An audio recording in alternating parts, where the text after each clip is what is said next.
안녕하십니까. 대외경제정책연구원 원장 이시혁입니다. 존경하는 주호영 한일의원연맹 회장님과 동아시아 연구원 손열 원장님, 그리고 바쁘신 일정 속에서도 우리 오늘 자리를 같이 해주신 한일 양국 전문가와 청중 여러분께 우선 깊은 감사의 말씀을 올립니다. 오늘 우리는 한일 국교 정상화 60주년을 기념하고 새로운 60년의 미래를 설계하고자 이 자리에 모였습니다. 1965년 한일 기본조약 체결을 통해 양국은 국교를 정상화하고 정치, 경제, 사회, 문화 등 다방면에서 아주 긴밀한 관계를 유지해왔습니다. 물론 과거성 문제나 역사인식의 차이로 인해 때때로 양국 관계가 소원해졌던 시기도 있었지만은 최근에는 보다 미래지향적인 자세로 양국 관계를 발전시켜야 한다는 공감대가 점차 커지고 있습니다. 현재 세계 경제는 거센 파고기를 보유하고 있는 거대한 컨테이너 선과 같은 형국입니다. 지난 수십 년간 금과 옥조로 여겨지던 자유무역 체제는 자국우선주의 확산, 고국만 교란, 지역 분쟁 등으로 점점 동력을 성실해가면서 국제교육의 둔화, 성장 동력의 약화, 금융시장의 불안을 초래하고 있습니다. 이러한 와중에 지정지경학적 불확실성이 확대되면서 국제적으로 경제 안보의 중요성이 부각되었는데 특히 지난 수년간 민주적 가치를 공유하는 우방국, 즉 라이트 마인드 컨트리 간의 통상 외교 공급망 협력이 강조되어 왔습니다. 그러나 5.1초 출범한 트럼프 2기 정부는 자국 우선주의를 기치로 가치보다는 이익에 편향된 대외 정책을 지향하고 있는 바 이런 상황에서는 기존의 라이트 마인드 컨트리 간의 협력 이상으로 중요한 것이 유사한 상황에 처해 있는 국가, 즉 라이트 포지션드 컨트리 간의 공조체제 강화라고 생각합니다. 미국의 관세 인상, 수출 통제 등 보호무역주의 조치 강화에 따라 피해에 노출된 국가들의 강건한 협력을 통해 자유무역과 다자체제의 붕괴 문제, 자국 중심의 산업정책 확산 등에 대해 한 목소리를 내는 노력이 필요합니다. 이런 측면에서 봤을 때 산업 및 수출 구조, 인구 구조, 지정 지경학적인 여건 등 여러 측면에서 가장 유사한 상황에 놓여 있는 한일 양국의 긴밀한 협력은 그 어느 때보다 매우 중요하다고 사료됩니다. 아울러 한일 양국은 저출산 고령 문제라든지 지방 균형 발전 등 공통된 경제 사회적 도전 과제도 안고 있어서 이에 대한 양국의 정책적 소통과 경험 공유가 결국 이런 도전 과제를 가는데 중요한 요소로 작용할 수 있습니다. 오늘 이러한 여러 가지 시대적인 과제를 대응하기 위해서 한일 양국의 전문가들이 모였습니다. 외교안보, 경제, 기술, 인문, 사회, 재해 분야에서 미래지향적인 한일 관계를 공고할 수 있도록 열띤 토론을 부탁드리겠습니다. 특히 논의 과정에서 양국의 기성세대가 미래 세대를 위한 책임과 기여를 다할 수 있는 장기적인 비전과 과제 도출에 힘써 주셨으면 합니다. 이를 통해 오늘의 논의의 만남이 양국 간 중장기적인 신뢰 구축과 호혜적 협력의 중요한 미끄럼이 되기를 진심으로 기대하면서 개회선을 마치도록 하겠습니다. 감사합니다. 예, 여러분 반갑습니다. 한일의원연맹 회장을 맡고 있는 주호영 의원입니다. 오늘 이 국제 컨퍼런스는 한일 국교 정상화 60주년이라는 역사적인 이정표를 기념하며 과거를 돌아보고 미래를 위한 협력 방안을 모색하는 자리로 알고 있습니다. 60년은 우리나라에서는 환갑이라고 하고 일본에서는 간대기라고 해서 한 세월의 주기가 끝나고 다른 한 시대가 열리는 새로운 갑자가 열리는 해로 모두 인식하고 있습니다. 이러한 때 뜻깊은 국제 컨퍼런스를 공동 개최해 주신 대외경제정책연구원과 동아시아 연구원에 깊이 감사를 드리며 또 바쁘신 일정 속에서도 자리를 함께해 주신 한일 양국의 전문가 여러분께도 감사를 드립니다. 1965년 체결된 한일 기본조약은 오랜 과거사를 넘어선 화해와 협력의 출발점이었습니다. 이후 양국은 정치, 경제, 문화, 인적 교류 등 전방위적인 관계 발전을 이루어냈습니다. 하지만 여기서 멈춰서는 안 될 것입니다. 지금 우리는 미중 전략 경쟁, 북중러 삼각동맹의 파고, 기후위기, 디지털 전환과 AI 확산 등 세계 질서의 거대한 변곡점에 서 있습니다. 복합적 도전은 한일 양국이 과거를 성찰하는 동시에 새로운 100년의 평화와 번영을 함께 설계해 나가야 될 이유이기도 합니다. 우리 한국과 일본은 지리적으로 가장 가까운 이웃이며 자유민주주의 인권이라는 가치를 공유하는 동반자입니다. 양국은 동일한 가치 위에서 경제, 안보, 기술, 에너지, 문화 등 다양한 분야에서 실질적으로도 미래지향적인 협력을 더욱 강화해 나가야 합니다. 특히 양국의 청년 세대가 미래를 함께 설계할 수 있도록 세대 간 교류와 상호 이해를 넓히는 데도 지혜를 모아야 합니다. 이를 위해서는 정부, 의회, 학계, 민간이 함께 손을 맞잡고 과감하고 전향적인 접근으로 새로운 협력 모델을 만들어가야 합니다. 하지만 엄존하는 과거사 문제가 그간의 모든 노력과 진전을 원위치로 돌려버리는 악순환이 몇 차례 반복되고 있습니다. 이 문제에 대한 양국 간의 공감대를 형성하지 않고는 이 문제가 불거질 때마다 이런 악순환을 겪게 된다는 점을 다시 한번 저희들이 인식을 하고 이 점을 어떻게 좁힐지에 대한 노력을 계속해야 할 것이라고 생각합니다. 다행히 이재명 새 정부가 들어서고 며칠 전 한일의원연맹 간사장인 나가시마 간사장이 방문해서 우리 의원들과도 간담회를 가졌고 또 안보실장과도 면담을 했으며 조금 전 캐나다에서 양국 정상이 정상회담을 갖고 한일 간의 미래에 관해서 긍정적이고 바람직한 합의에 이른 것 같습니다. 우리 한일의원연맹도 이러한 흐름에 맞추어서 양국 의회 간 교류를 더욱 내실 있게 지속하고 정책적 연계가 가능하도록 국회 차원에서 더 노력하겠습니다. 이번 이 컨퍼런스가 한일 관계의 지난 60년을 되새기고 또 다른 새로운 60년을 함께 설계하는 출발점이 되기를 기대합니다. 오늘 제시되는 다양한 통찰과 제안들이 양국이 직면한 공통 과제를 극복하는 데 소중한 밑거름이 되었으면 합니다. 오늘 논의 결과는 요약해서 저희들이 한일의원연맹 한국청 의원 전원에게 공유하도록 그렇게 하겠습니다. 축하드립니다. 안녕하세요. 방금 소개받은 손열입니다. 제가 기조 발제로 몇 가지 좀 말씀을 드리는데 그 말씀은 저희 동아시아연구원과 대륙경제국제연구원 지난 19개월 정도 같이 공동으로 연구를 해나가는 과정에서 제가 느꼈던 몇 가지 포인트를 좀 말씀드리려고 하고요.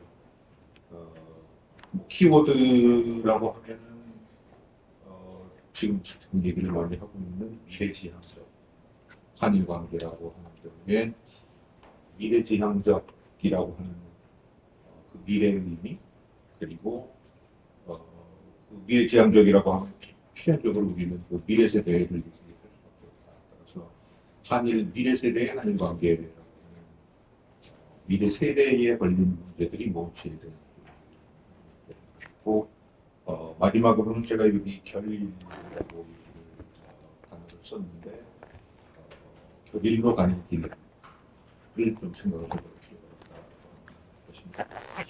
있다. 우리가 좀 미래지향적 한일 관계라는 말을 많이 쓰고 있습니다. 현 대통령이 많이 쓰고 있고, 일본의 총리도 많이 쓰고 있고, 이거는 한일 관계가 과거사 문제를 둘러싼 갈등으로 점철된 까닭에 양국이 역사 문제에 함몰돼서 상호 협력 과제를 진전하지 못하는 현실을 지적을 합니다.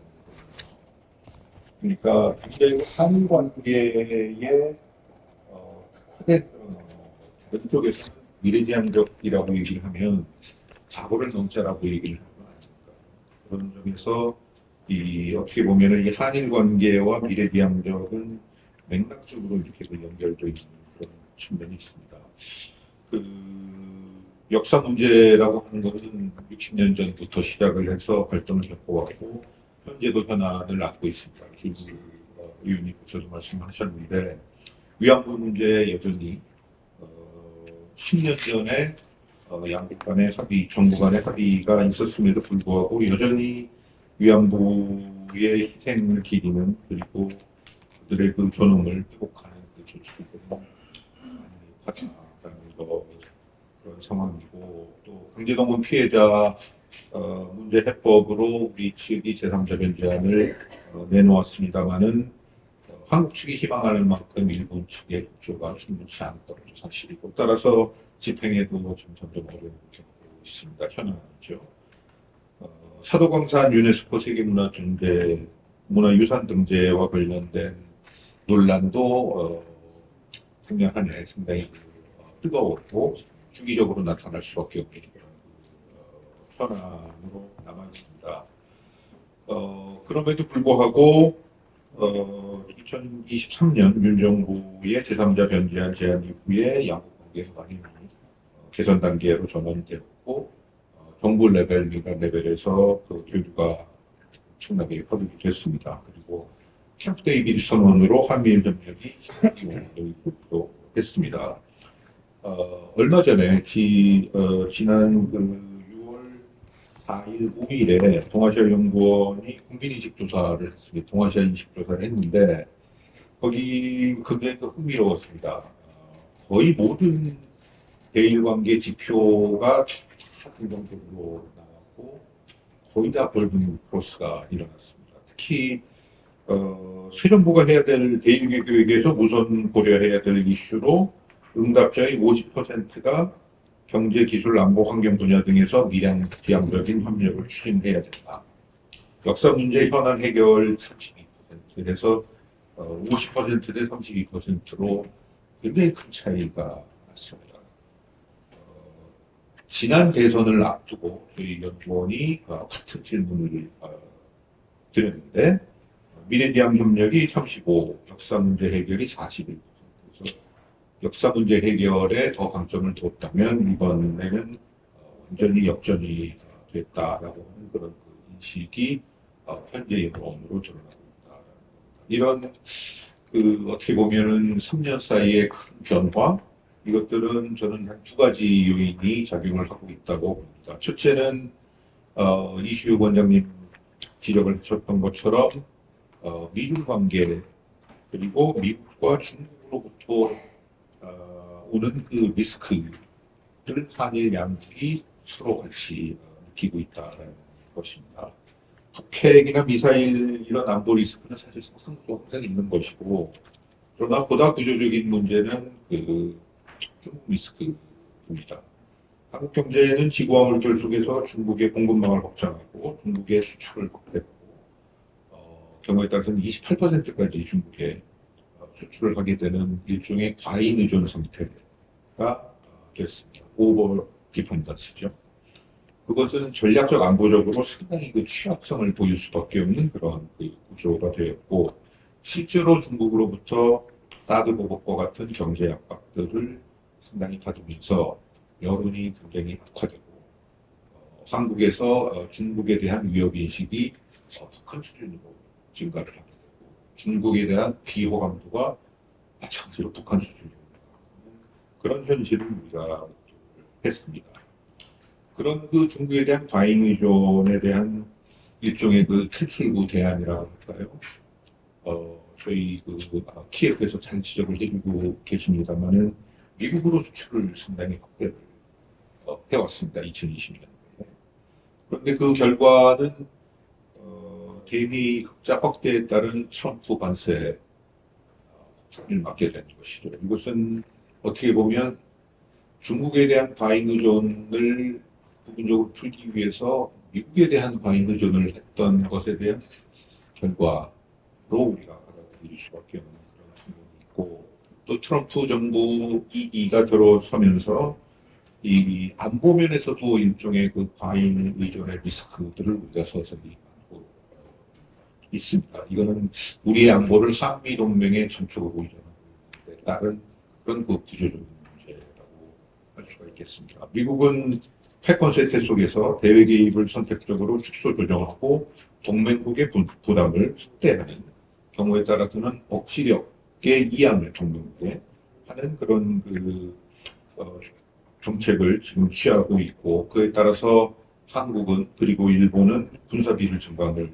해야 되고 또 주둔군의 부담도 더 많이 받아야 되고 경우에 따라서는 대중 견제 동참 압력 이것이 주둔군의 전략적 유연성으로 우리가 표현이 됩니다는 더 많은 일을 해야 되는 그런 그 일종의 그 동병상련의 처지가 되었다고 봅니다. 따라서 이 중국의 의존 혹은 과잉 의존에 대한 국민들의 두려움 그리고 미국의 그 패권적 쇠퇴에 따른 동맹 불안 그리고 미중 사이의 전략 경쟁의 심화 이런 것들에 따른 그런 위협감 이런 전체적인 국제 구조로부터 오는 위로부터 오는 그 압력이 한일 협력을 주도하는 그 구조적인 요인이 되었다라고 판단하고 있습니다. 그 결과는 이번에 여론조사에서 잘 드러나고 있고요. 그래서 그것을 하나를 지적을 하고 싶고 두 번째는 이것은 아래로부터의 어떤 힘이라고 얘기를 하겠습니다. 그것은 한국 사회에서 일본의 호감도가 꾸준히 그리고 최근에는 굉장히 빠른 속도로 올라가고 있다는 걸 우리가 지금 볼 수가 있습니다. 제가 표를 하나를 제시를 해드렸는데 그 표를 보면 2020년에 대일 호감도가 12.3%였어요. 그 2020년에 그 12.3%는 2019년의 한일 간의 갈등의 결과입니다. 그것이 2020년 6월 달에 그 여론조사로 드러난 것입니다. 그래서 그 굉장히 낮은 수준이었었는데 5년 후인 지금 63.3%로 증가를 했습니다. 5배가 증가를 한 것입니다. 5년 사이에 5배. 근데 그 기록적으로 지금 그 대일 호감도가 상승을 하고 있습니다. 이 파트는 최은비 박사님이 잘 말씀을 해주실 텐데 그 양국 청년 세대를 중심으로 해서 관광이 지금 급증하고 있고 청년 세대들은 관광을 한 번 하는 게 아니라 소위 리피터라고 해서 계속적으로 하고 있고 그래서 관광을 통해서 일본을 직접적으로 접하면서 일본에 대한 인식들을 형성을 해나가고 그런 것들을 우리가 그 지표를 통해서 알 수가 있고 또 이 세대들이 일본의 대중문화를 소비하는 가장 큰 세대가 되겠습니다. 따라서 이 지금의 그 20대, 30대 청년 세대들은 기성세대의 프레임이라고 할까요?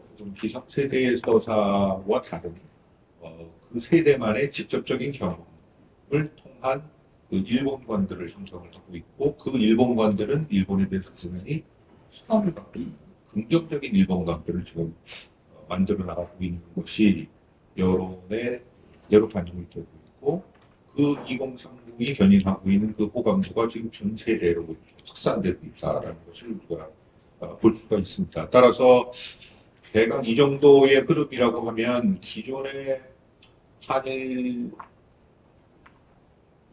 그 관계에서 뭔가 새 차원으로 지금 들어가고 있다는 그 느낌을 받지 않을 수가 없다. 민간 수준에서는. 그리고 그런 그 민간 수준에서의 그런 그 전체적인 추세에 맞춰서 지금 현 정부도 미래지향적인 협력, 기능적인 협력들을 상당히 하고 있다라는 말씀을 드릴 수가 있을 것 같아요. 그래서 이런 전체적인 흐름 속에서 두 가지 점을 좀 지적을 하고 제 기조 발제를 마치려고 합니다. 하나는 모두에 말씀드렸던 것처럼 미래지향적의 의미입니다. 이 역사가 아닌 다른 문제를 다룬다고 해서 그게 미래지향적은 아니죠.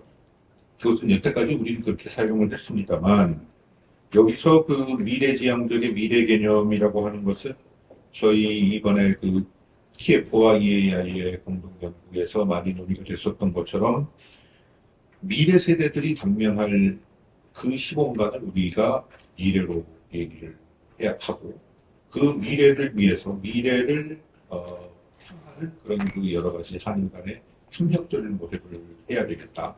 다시 말해서 앞으로 짧게는 10년 그 미래, 좀 길게는 2050을 바라보면서 그 현재의 청년 세대들이 양국 사회의 주류 혹은 기성 세대가 된 그 기간을 우리가 그 미래로 잡고, 따라서 그런 그 미래 세대가 앞으로 봉착하게 될 그 핵심 고정 과제들을 찾아내고 그것에 대한 해법들을 기성 세대가 미래 세대와 함께 지금부터 서서히 풀어나가는 작업을 해야 된다. 그것이 미래지향적이라는 그 의미다라는 말씀을 드리겠습니다. 그리고 두 번째로는 그런 점에서 그러면 그 어떤 개념을 사용할 수 있겠느냐, 미래지향적인 그 협력을 위해서 했을 때 제가 그 초보적으로 이 결의라는 표현을 썼습니다. 결의라고 하는 것은 뭐 잘 아시겠지만은 1880년에 당시 조선의 그 김홍집이 충북에 일본에서 처음 일본을 방문해서 충북의 그 공사인 황준원으로부터 받아쓴 조선 책략에 나와 있는 그 개념입니다. 그 당시에 그 황준원의 조선 책략, 근데 조선에 대해서 줬던 그 전략은 방어, 그러니까 러시아를 방어하기 위해서 혹은 러시아에 대한 그 견제를 위해서 친중 결일 연미를 해라. 중국과 친한 관계를 유지하고 일본과 서로 엮고 미국과 연대를 해라. 라고 하는 그런 얘기를 했습니다. 그 이후에 우리 사회에서는 결의라는 얘기는 할 수가 없었습니다. 연미를 가능하죠. 사안별로 일본하고 연대를 하는 건 가능하나 일본과 같이 서로 타의를 하고 결의를 한다는 것은 거의 모든 이슈에 있어서 한 몸이 된다거나 같이 공조를 한다는 의미이기 때문에 그것은 상당히 높은 수준의 한일의 협력인데, 그리고 그 협력의 결을 위해서는 정서적으로 또 문화적으로 이게 서로 연계가 되어야 되는 그것이 전제가 되는 그런 개념이라고 생각을 할 수가 있습니다. 따라서 지금의 기성세대는 쉽지 않죠. 그러나 제가 지금 조금 전에 말씀드렸습니다만은 미래 세대 혹은 청년 세대들은 한국이나 일본이나 선진국 세대고, 그들이 서로 간의 문화를, 대중문화를 중심으로 해서 서로를 소비를 하고 있고, 관광을 통해서 정체성의 공유를 확인하고 확장해 나가는 그런 관계에 있다. 따라서 우리가 미래를 바라보는 한일 관계를 얘기를 할 때에는 미래 세대의 결의를 위해서 기성세대들이 그것을 좀 도와주는 그런 작업들을 지금부터 해나갈 필요가 있지 않느냐.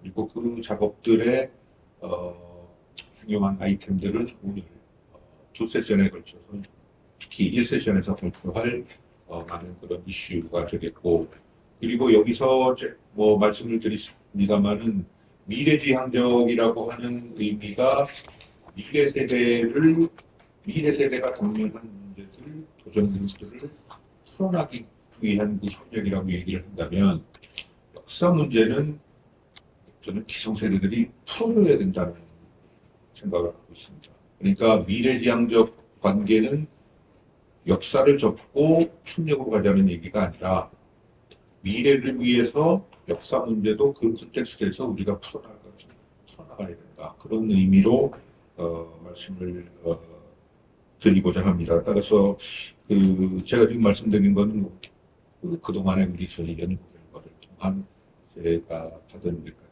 현상이고요.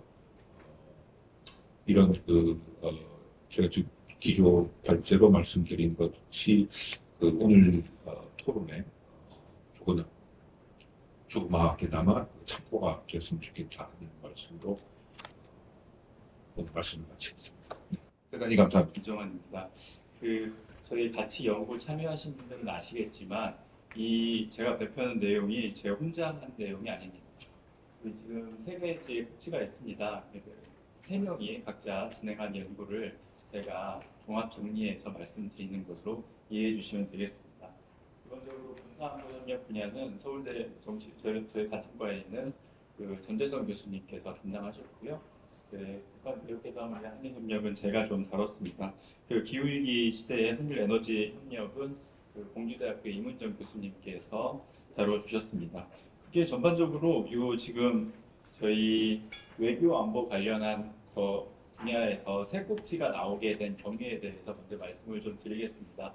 어떻게 보면은 한일이 미래에 대응하고 있는 공동의 과제가 세계 질서의 변환에 관련된 부분이 있을 거고요. 그리고 한일 양국이 고민하고 있는 지역 현안이 있을 겁니다. 그리고 미래, 결국은 요 지금 외교안보와 관련된 두 가지의 세계적인 차원 그리고 지역적 차원에 대해서 어떻게 그리고 2050년이라고 하면 25년 후에 어떻게 대응할 것이냐라는 부분을 기본적으로 첫 번째 미중 경쟁을 중심으로 하는 미래 세계 질서 변화에 한일이 어떻게 외교적 협력을 할 수 있는가, 외교안보적 협력을 할 수 있는가 논의가 되겠고요. 그 지역 부분에 있어서는 북한 문제입니다. 북한 문제에 대해서 앞으로 향후 25년을 전제한다라고 한다면 지금 최근 몇 년간 다루어진 북한 억지라는 포인트보다는 북한에 대한 관여에 대한 협조를 어떻게 할 수 있는가라는 걸 중심으로 좀 두 번째 테마를 다루었습니다. 그 미래 과제로서의 기후 위기 시대의 한일의 공동 대응은 어떻게 보면은 저 다음에 발표해 주시는 부분에서 나오는 이 수소 부분에서 협력 내용하고도 긴밀하게 연동이 되겠습니다. 다만 좀 미래 과제로서의 기후 위기 변화하고 에너지 부분에 있어서의 정책적 대응을 좀 더 외교안보적인 협력들을 어떻게 모색할 수 있는지에 대한 중점이 다루어졌다라고 말씀을 드릴 수 있겠습니다. 예, 군사안보 분야라는 부분이 미중 경쟁 시대에 대한 한일 공동의 협력의 내용입니다. 방금 말씀드렸다시피 제가 쓴 게 아니라서 약간 좀 자신이 없는데요. 우리 전재선 교수님께서 정리하시기에 앞으로 지금으로부터 한 25년 정도를 전제해 봤을 때 어떠한 위험 요인과 변화가 있을 것이냐 그런 것들에 있어서 뭐 다 아시는 내용이겠습니다만은 가장 중요한 내용은 기본적으로 두 번째 미국과 중국 간의 전략 경쟁이 될 것이다 라는 부분은 모든 분들이 다 공감대를 갖고 있으실 겁니다. 그리고 그것과 연동되어 있는 다른 부분의 성격 변화가 있다면 향후 25년이 지난 시점을 전제한다면 어떤 시나리오를 우리가 예측 가능할까? 우리가 보통 권력 정치의 시나리오, 예정된 전쟁 시나리오가 있다라고 한다면 지금 결국은 대립과 공존이 같이 진행되고 있는 지금과 같은 형태의 결국은 만나고 갈등하고 계속 벌어지고 있지 않습니까? 그런 갈등 속에서 지속되는 갈등 속에서의 그러니까 냉전 시기의 미소 대립 같은 상황 아니면 좀 더 이 강대국의 경쟁 속에서 한국이나 일본 같은 중견국들이 좀 더 이 다원적인 질서를 다른 차원의 질서를 형성할 수 있는 가능성이라든지 강대국들의 경쟁 관계가 갈등 관계가 그렇게 심하지 않은 그 상호 의존이 기본적으로 전제되면서 때로는 정경 분리적인 관계 아니면 자유주의 국제 질서가 계속 지속되는 그런 여러 가지 시나리오 중에서 지금 뭐 예정된 전쟁은 첫 번째를 예상합니다만은 두 번째, 세 번째, 네 번째 중에 어떤 것들이 계속 복합적으로 될 수 있는 가능성이 있을 것이다라고 볼 수 있겠습니다. 뭐 그럴 때 보통 두 번째 지금 우리가 많이 예측할 수 있는 진영 대립 경쟁에서 보면은 최근 몇 년간 우리가 경험했던 한국과 일본의 외교 안보적인 협력이 적극적인 진영적인 협력으로 진행됐던 걸 여러분들 다 보셨던 거를 기억하실 겁니다. 그런 부분들이 계속 진행될 수도 있다는 거죠. 결국은 미소 대립 시에 한국과 일본이 진영 질서에서 같이 편입됐던 것처럼 미중 경쟁의 진영 질서가 강화되면 그런 것들이 한국과 일본의 군사안보 부분의 협력은 좀 진영적인 협력의 성격으로 갈 가능성이 크다.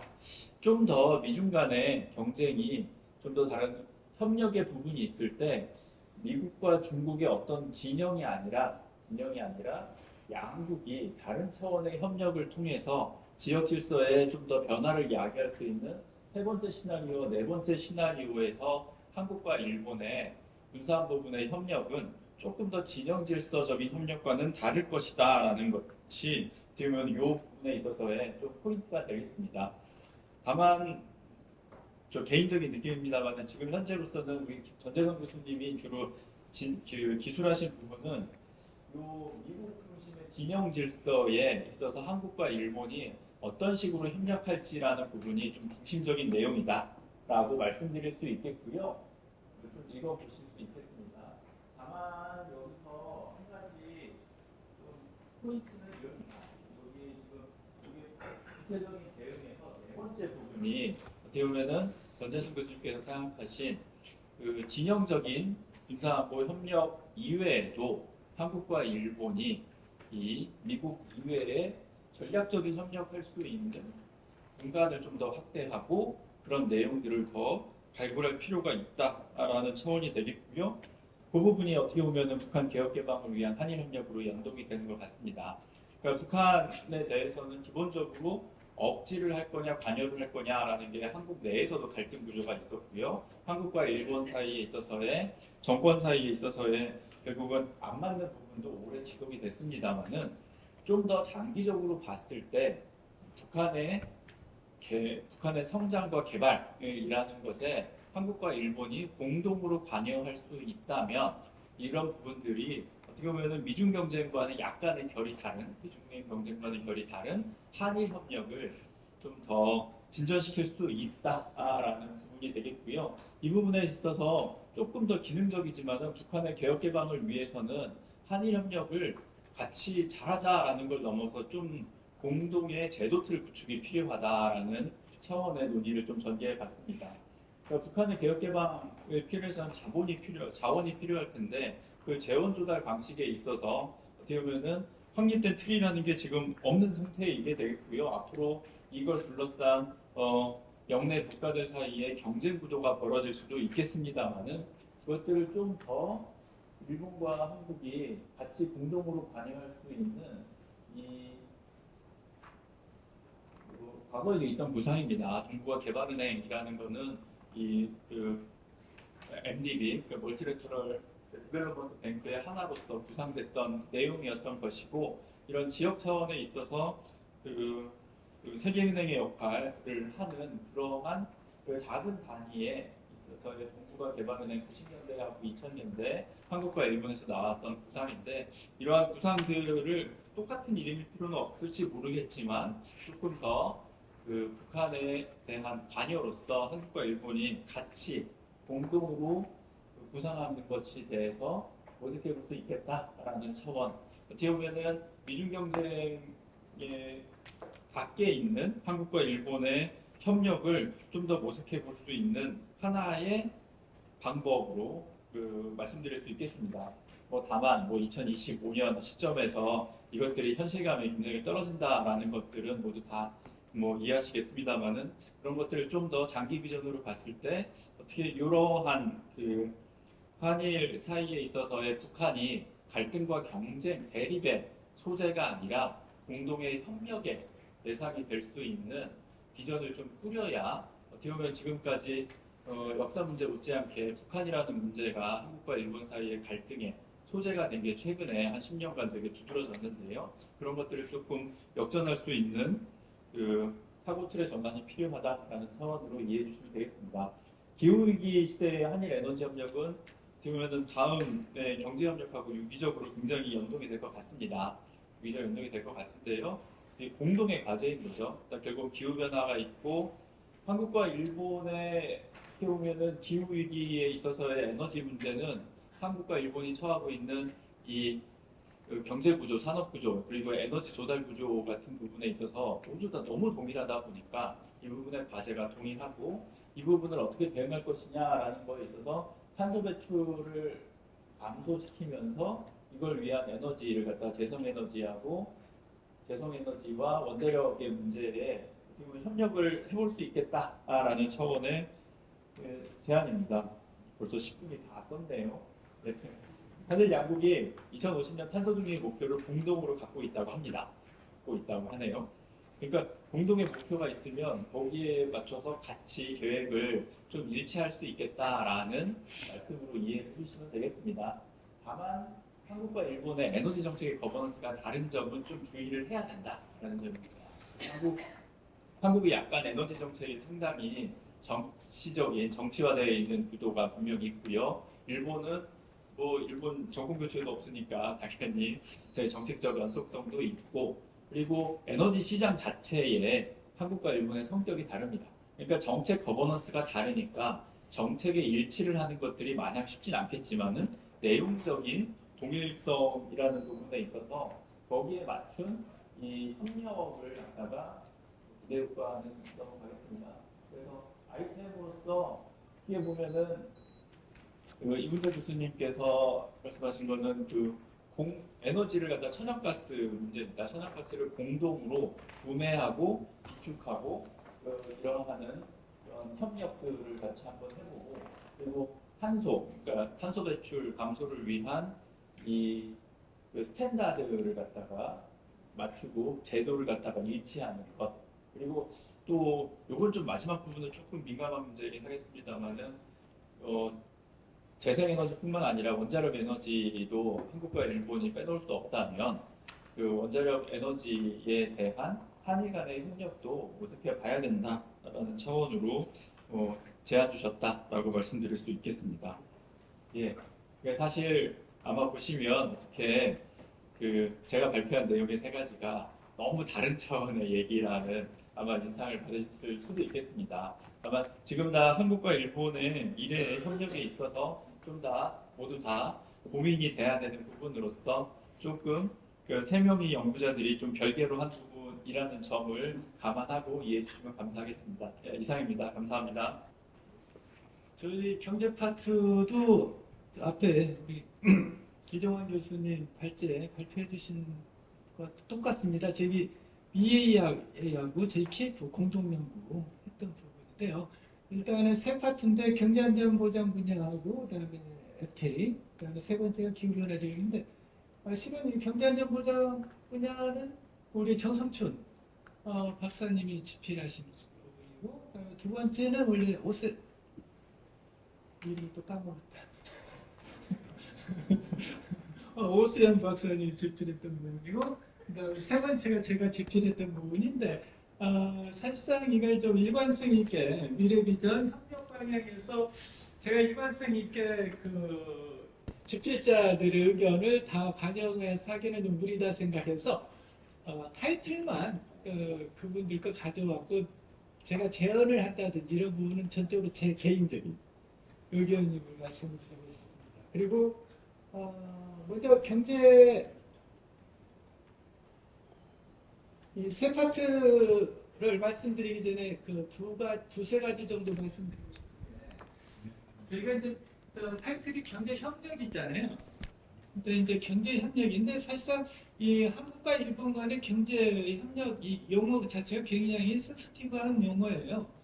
사실상 65년도 한일 조약 이후에 경제 원조를 받아서 한국 경제가 성장을 했고 그다음에 아시다시피 97년 외환위기 이후에 미화자와 그다음 BJ 이쪽에서 자금을 계속 일방적으로 공여를 받아서 이게 한국과 일본 간의 경제협력 관계가 형성 발전되었다는 그런 인식이 있기 때문에 이 경제협력이라는 단어가 어떻게 보면은 경제 원조 이꼴은 굉장히 일방적인 그런 인식이 있어요. 대신 협력이라는 용어는 쓰긴 하는데 사실상 내용은 저는 그렇진 않아요. 이제 세상이 바뀌었기 때문에 대등한 관계 일종의 이제 경제 협력이라는 용어를 안 쓰게 되죠. 사실상 그런 부분에서 좀 유의를 좀 해주십사 하나고요. 두 번째가 많은 부분에서 협력을 이야기하는데 이 협력의 주체에 대해서 논의가 안 되고는 굉장히 이야기가 어려운 것 같아요. 저는 어디까지나 협력의 주체가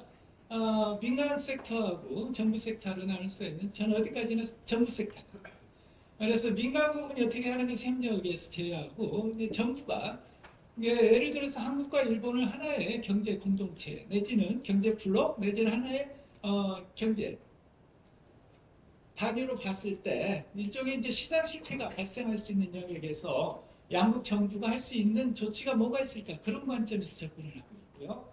그다음에 세 번째로는 이 경제 협력이라고 이야기했을 때 이 분야 섹터가 있는데 사실상 여기는 원 오브 댐일 수가 있고 여기에 빠뜨리는 부분이 있습니다. 그 중에 아마 여러분이 생각했을 때 이제 신정부가 가장 역점을 두고 있는 게 AI 쪽 아닙니까? 결국은 미래 산업 쪽인데 AI라든지 양자라든지 우주항공 이 부분이 이제 앞으로 한일 간에는 새로운 협력 이슈로 등장할 뿐만 한데 예상이 되는데 저는 시간 관계상 그 부분은 터치를 못했어요. 그래서 이 세 가지 전제조건을 말씀드리고 간단하게 말씀드릴게요. 경제 안보 파트 이 경제 안보는 뭐 여러분 다 아시겠지만 제가 인식하면 세계 필라로 인식을 하면 좀 이해하기 쉬운 것 같아요. 미중 갈등 대립 상황에서 첫 번째가 이코노미 스테이트 크래프트인데 이게 이제 경제 청약 이분이 이제 수출 통제 영역이 있고요. 두 번째가 이제 공급망 파트입니다. 이 부분이 이제 그 대중 디커플링의 문제에서 파생되는 이슈들인데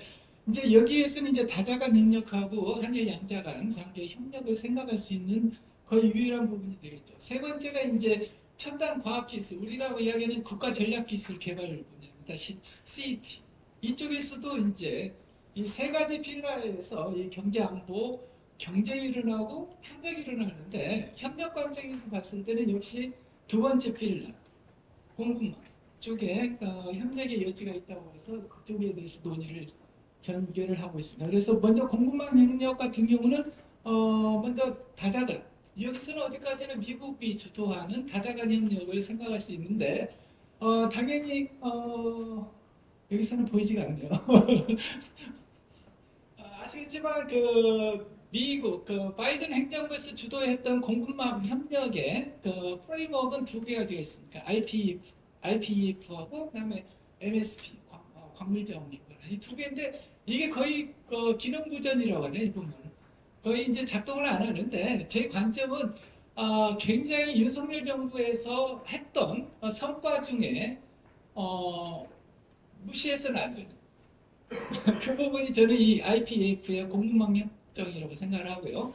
여기에 접시가 되어 있지만은 저희 한국이 의장국을 1년간 수임을 했기 때문에 이 부분은 이 공급망 안정화 그죠? 역시 중국과의 문제가 있기 때문에 한미일 경제 동맹, 한미일 동맹 입장에서는 이 IPEF를 대체할 수 있는 수단을 한국과 일본 정부가 계속해서 고민을 해야 된다라는 취지로 말씀을 했을 겁니다. 특히 이 IPEF에 대해서는 한국 측이 상대적으로 관심이 많았던 건 사실이고 일본 정부는 뭐 관심이 있겠느냐라고 했는데 그렇지는 않은 것 같더라고요. 찾아보니까 이 외무성하고 경제 산업성에서도 굉장히 이 IPEF 공급망 다자간 협력에 대해서는 강조를 하고 있기 때문에 이 부분에 대해서는 이 행정부 트럼프 행정부 들어서서라도 이 프레임워크를 좀 유지를 해야 되겠다는 게 첫 번째 얘기고요.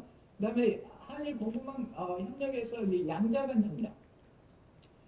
당연히 그 양자간 협력으로서 생각할 수 있는 것은 에너지 섹터 아까 우리 정한 교수님 말씀하셨던 에너지 섹터하고요. 그다음에 광물자원 두 가지 파트로 나눌 수가 있는데 이 에너지 쪽은 LNG가 굉장히 이슈가 되고 있습니다. LNG는 상대적으로 한국보다 일본 쪽이 조금 다급하다라고 하네. 에너지 구조가 지진 때문에 그 LNG 의존도가 높은 상황에서 이 LNG의 한일 간 그 공동 조달 이슈는 한국과 일본이 인트레스트를 같이 할 수 있는 부분이고 사실상 가스공사하고 제라하고 계속 협력을 하고 있더라고요. 그래서 이 에너지 문제. 그다음 두 번째로 나타나고 있는 게 아시겠지만 지금 관세 협상의 하나의 협상 카드로서 나오고 있는 게 알래스카. 그러니까 LNG 개발 아닙니까? 이 부분에서 당연히 한국과 일본이 뭐 각자 들어가겠지만 협정할 수 있는 추후에 여지가 있는 부분이라서 접시를 했습니다. 그리고 두 번째가 이제 핵심 광물 쪽인데요. 이 핵심 광물 쪽은 아까 말씀드린 대로 MSP, 미국이 주도한 다자간 협력들이 있는데 이 부분에 대해서도 한국과 일본이 일종의 수혜를 받거든요. 그래서 아무래도 이후에도 좀 이런 협력 틀을 프레임워크를 한국과 일본이 좀 개선한다고 해야 되나요? 하여튼 대안을 좀 모색을 해야 되겠다는 거고 두 번째가 양자간 협력입니다. 이 양자간 협력이 갖는 의미가 굉장히 큰데 아무래도 중국이 그 수출 금지를 굉장히 예상치 못하게 하지 않습니까? 그래서 2, 3년 전에 흑연 같은 게 대표적인 건데, 뭐 일본 같은 경우는 옛날 2010년도에 히토리에 사무 당했고, 그다음에 한국 같은 경우는 죄송 웃으면서 할 얘기는 아니고 요소 사태도 있었기 때문에 이것은 뭐 미중 갈등이 있는 한 이것은 일종의 상수함으로서 한국과 일본 협력을 할 때 고려해야 될 변수라고 생각을 해요. 이 광물자원 파트. 그래서 이 광물자원 파트에서 협력을 해야 되는데 사실상 이게 정권이 바뀌어서 모르겠는데 아마 그 산업자원부하고 경제산업성에서도 일종의 협약을 체결하는 걸로 알고 있거든요. 그래서 그것은 좀 계속 이어나가야 되겠다 그런 생각을 하고 있고, 내가 구체적으로는 뭐 적었는데 이것은 마이너한 거니까 스킵을 하고 두 번째 테마로 넘어가도 되겠죠. FTA 이쪽인데 이 부분은 오늘 발표 때 늘까 말까 굉장히 고민을 많이 했던 부분이에요. 이게 이제 아시겠지만 가장 이슈가 되고 있는 게 한국이 CPTPP에 가입을 해야 된다. 이 논의가 뭐 1, 2년 전에 나왔던 얘기도 아니고 사실상 아시다시피 2022년인가요? 문재인 정부 말년 때 그죠? 거의 공청회까지 해서 가입 신청 그 직전 단계까지 갔는데 윤석열 정부에서 스톱이 됐죠. 좀 아이러니컬한 측면이 있는데 제가 이 자리에서 이걸 좀 이야기를 해야 됐다고 하는 게 아마 여기 나오지만 5월달이죠. 지금이 6월이죠. 지난달이 되네요 벌써. 지난달에 여기 제주도에서 APEC 무역통상장관 회의가 있지 않았습니까? 거기에서 겸해서 CPTPP 강력법 회의가 있었는데 여기서 굉장히 의미심장한 발언이 나왔어요. 그래서 보니까 이 금년 중에 CPTPP에 EU하고 아세안이 조인을 해서 트럼프 행정부의 이 관세 정책에 대해서 공동 대응을 하자 이런 얘기가 나왔고, 그다음에 두 번째가 의미가 있는 게 작년에 제가 한번 그 CPTPP 일본 사이트를 가서 보니까 금년 하반기 중에 그 중국의 경제적 위협, 강압에 대해서 CPTPP가 공동 대응을 하도록 협정문을 개정하겠다라는 언급이 있더라고요. 그래서 아마 그 회의가 아마 금년도 9월 내지 10월에 열리는 걸로 알고 있거든요. 그래서 이 CPTPP가 단순히 무역 자유,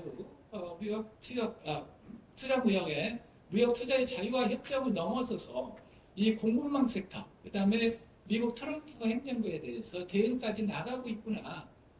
그런 의미에서 의미가 있어서 우리 신정부에서 이 한국이 이 CPTPP 가입하는 문제를 조금 진지하게 고려해야 될 타이밍이 아닌가. 물론 지불해야 될 대가도 있겠지만 베니핏이 좀 크다고 보기 때문에 이 부분에 대해서는 좀 한일 협력 방안으로서 굉장히 의미가 있는 거라고 생각해서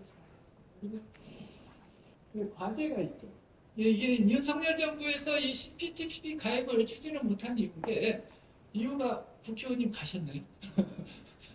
민주당 눈치를 봐서 못했다라는 거 아니에요? 근데 그 이면에는 한국이 CPTPP에 가입하면 그렇지 않아도 그죠? 우리 징용 배상 문제, 사자 변제 문제 때문에 굉장히 굴욕력이라는 그런 비판이 많았는데 거기다가 CPTPP까지 가입을 하게 되면 거의 퍼지기 대일렉이다라는 이런 여론이 있었던 것 같아요. 그걸 의식을 해서 윤석열 정부에서 거의 터부시를 했던 게 CPTPP 가입인데 신정부에서는 이런 프레임을 조금 뛰어넘어서 재검토를 해야 될 것 같아요. 마지막으로 CPTPP 가입 관련해서는 아마 재계 쪽에서 굉장히 적극적으로 나오고 있는 것 같아요. 한국 재계 쪽에서 가입을 해야 돼요. 그 부분은 중요하고요. 그 다음에 세 번째 마지막이 수소 쪽인데 시간이 한 2, 3년 간단히 말씀드릴게요. 이 수소가 기후변화 대응 관련해서 그리고 어떻게 보면 한국과 일본이 정치적인 관계에서 조금 가장 자유로운 협력 파트가 될 수가 있는데 사실상 이 윤석열 정부가 출범하고 나서 이 수소 분야에서 협력이 굉장히 많았죠. 그래서 제3국 공동 진출이라는 이름 하에서 우리나라의 에너지 회사들하고요, 그다음에 일본의 상사들이 조인을 해서 외국에서 수소 조달하는 그런 MOU를 체결하는 게 굉장히 많이 나오죠. 그래서 이 수소 쪽에서 이제 본격적으로 협력이 되는 거라고 생각을 했는데 제가 생각을 해보니까 좀 긴 안목에 생각하니까 조금 방향은 좀 아닌 것 같다는 생각이 드는데 그 취지에서 말씀드릴게요. 일단 미래비전은 당연히 2050년 CN 탄소 중립 실현을 위해서 한국하고 일본 노력을 해야 될 국제적 약속이기 때문에 의무가 있어요. 정권이 바뀌었다고 해서 그 에너지 정책에 그런데 그 일환으로서 이 수소 분야에서만큼은 한국과 일본이 협력할 여지가 있다 이 부분인데 이게 뭐 나와 있지만 이게 수소를 뭐 그레이 수소, 블루 수소, 그린 수소는 나누는데 제가 앞전에 이야기했던 그 한일 간의 기업들 간의 협력은 거의 그레이급이에요. 그 블루급도 안 가고. 그래서 이게 탄소 배출이 많은 수소예요, 사실상. 지금 세상에 돌아다니는 수소의 95% 이상이 블루 그레이라고 하잖아요. 수소 얘기하는데 우리가 2050 탄소 중립 이야기할 때 거기에 부합하는 수소는 아마 거의 없을 거예요. 결국은 한일 간의 협력의 수소 협력은 방향을 그린 수소로 좀 전환해라는 취지거든요. 그래서 사실상 이 수소를 개발하는데 사실상 우리나라나 일본이나 거의 LNG 기반의 블루 수소가 주종인데 이 그린 수소, 그죠? 이 재생에너지 기반의 이 그린 수소를 국내에서는 경쟁력이 안 되죠. 당연히. 그래서 일단은 이 부분에서 기술 개발이 먼저 이루어져야 되고 두 번째로는 제3국에서 공동 개발하는 수밖에 없습니다. 장기적으로 봤을 때. 그래서 그런 방향으로서 한국과 일본이 좀 협력을 하는 게 어떤가 하는 의미에서 가져왔습니다. 그래서 협력 문제를 구체적으로 해외 그린수소 프로젝트 공동 관련하고 이 R&D 협력이 굉장히 중요합니다. 지금 다음에 우리 백서영 교수께서 기술 파트 발표해 주시는데 AI 쪽인데 이게 기후변화 대응 관련된 기술 협력 이 부분이 굉장히 의미가 있는 공동 R&D가 될 겁니다. 세 번째 마지막이 규범 쪽의 인증. 아까 말씀드린 대로 지금 아마 2030년, 40-50년 되면 국제 수소 시장이 형성이 돼서 거기서 수소 거래가 이루어지는데 지금 추이로 쭉 가면 아마 중국이 아마 지배할 거예요. 그 과정에서 아마 중국하고 중국을 중심으로 해서 대립을 해서 이 어떤 게 이 그린 수소냐 이것 가지고 싸울 거예요. 그래서 그 부분에 대해서 이 한국과 일본이 준비를 해야 되는데 유감스럽게 이 부분에 대해서 한국과 일본이 굉장히 뒤처지고 있는 것 같아요. 그래서 좀 이 부분 규범, 그죠? 인증 이 부분에 대해서 한국과 일본이 협력을 당연히 해야 된다. 그런 취지에서 가지고 있습니다. 이상입니다. 발표를 맡은 백서연입니다. 저는 기술 파트를 담당을 했고요. 기술 파트는 앞에 저희 안보나 경제에서도 많이 말씀해주셨지만 경제성장이나 안보에 되게 중요한 자산이 있고 또 이제 뒤에 최현미 박사님 얘기해 주시겠지만 인문사회가 좀 또 받쳐줘야 되는 약간 문화기도 합니다. 기술협력이 좀 한일 간에 되게 중요하다고 생각을 하시면 될 것 같고요. 배경은 앞에 말씀하셨던 것들과 기본적으로 비슷합니다. 저희 뭐 같이 한일이 고령화 같은 문제를 겪고 있고 또 여러 산업적인 이슈도 있는데 제 개인적으로 봤을 때 가장 좀 산업적으로 중요한 이슈가 뭔가라고 생각을 하면 결국은 미중 경쟁인데 미국이 기술적 우위를 보유하고 있고 중국도 굉장히 강하게 견제를 하는데 그거의 반작용으로 중국이 굉장히 빠르게 성장을 합니다. 그러면 결과적으로 사실은 미국과 중국만 앞서 나가게 됩니다. 그 미국과 중국을 제외한 다른 나라들은 거의 모든 과학기술 분야에서 완전히 동떨어진 형태. 그러니까 그 어떤 나라도 사실 추격이 어렵습니다. 저희가 EU한테 기대했던 것이 일부분의 추격인데 전혀 이루어지지 않는 그런 상황이어서 사실 한국도 그렇고 일본도 그렇고 중요한 기술들 그리고 어떤 생태계 갖고 있지만 이대로 사실 개별로 각개전 툴에서는 절대로 쫓아갈 수 없는 상황이 됐고 혹은 두 나라 중에 한 나라, 미국의 가능성이 훨씬 높겠죠. 협력 관계를 가져가더라도 대부분 종속될 가능성이 아주 높습니다. 그래서 그런 관점에서 사실은 일정 부분의 어떤 개방적인 기술 주권 확보를 위해서도 한일 간의 기술 협력은 굉장히 중요하다는 것이죠. 그래서 저희가 지난 수년간 이제 봐왔던 일본의 산업 정책을 보면 사실 저 왼쪽에 있는 그림, 그러니까 이대로 방치를 하고 정부가 개입을 안 했다가는 일본이 반도체 점유율이 거의 없어지는 상황이 오겠다라는 건데 이게 사실 대다수 기술 분야에서 비슷하게 가고 있습니다. 더 이상 어떤 정부의 어떤 강력한 투자라든가 혹은 굉장히 강력한 어떤 모멘텀이 없이는 한국도 동일합니다. 한국 상황이 더 심각할 수도 있고요. 이 오른쪽을 보시면 사실 올해가 중국 제조 2025 10주년이 되는데 평가가 엇갈리긴 하지만 사실 대다수의 분야에서 한국뿐만이 아니라 전 세계에 지금 제조업을 위협하는 정도까지 성장을 했고 뒤에 말씀드릴 휴머노이드 분야 같은 경우도 사실 앞에 수소랑 동일합니다.